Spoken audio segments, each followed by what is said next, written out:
Bom, muitos adultos e idosos hoje que têm TDAH, que têm prejuízo, não sabem, né?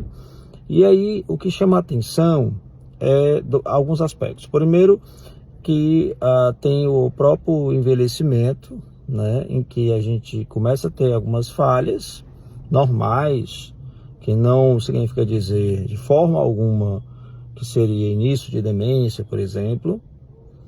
Então, mas que a pessoa,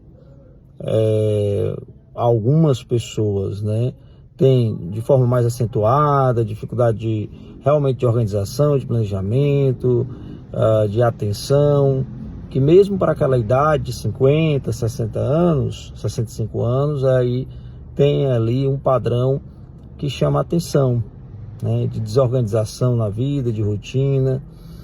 Bom, e que muitas vezes até, né, trabalhou, criou os filhos, mas com certo prejuízo, mas que conseguiu ali ir se adaptando, criando estratégias próprias, mas se a gente for avaliar na linha do tempo, com prejuízos e sofrimentos.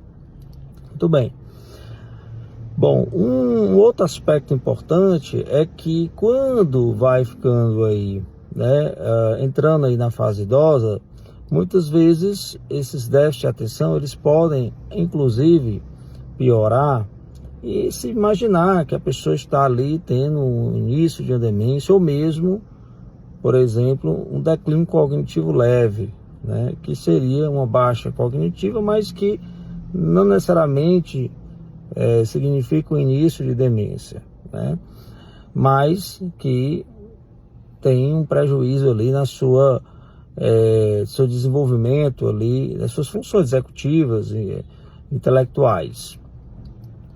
Então, hoje a gente tem um olhar diferenciado, né? Que você vê um adulto mais velho ou um idoso jovem, por exemplo, ficar atento aí que déficit de memória e atenção pode ser transtorno de ansiedade, pode ser depressão, pode ser uso de telas excessivas, né? Muito estresse, pode ser, sim, uso de algumas medicações, pode ser privação de sono, pode ser o início de um processo demencial ou de um declínio cognitivo leve, que muitas vezes pode evoluir para uma demência, mas outras vezes não necessariamente evolui, como também o TDAH, que esse paciente sempre teve, com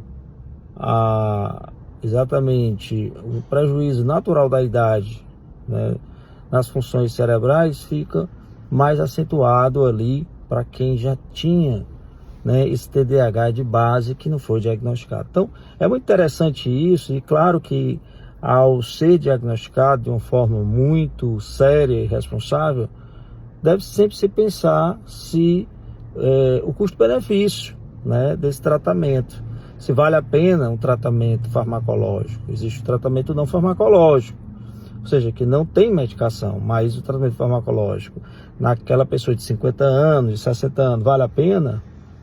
Por exemplo, tem que se pensar, avaliar custo-benefício. É claro que a condição clínica é muito importante, né? Então, assim, condição cardiológica, a parte de pressão, enfim, para que a gente possa pensar a possibilidade de tratamento farmacológico. Existe, principalmente quando a pessoa, e cada vez mais hoje em dia temos pessoas de 50, 60, 65 anos, super produtivos, ativos, que trabalham, que têm grandes responsabilidades, uma rotina inclusive até mais pesada que jovens. Bom, muitos adultos e idosos hoje que têm TDAH, que têm prejuízo, não sabem, né?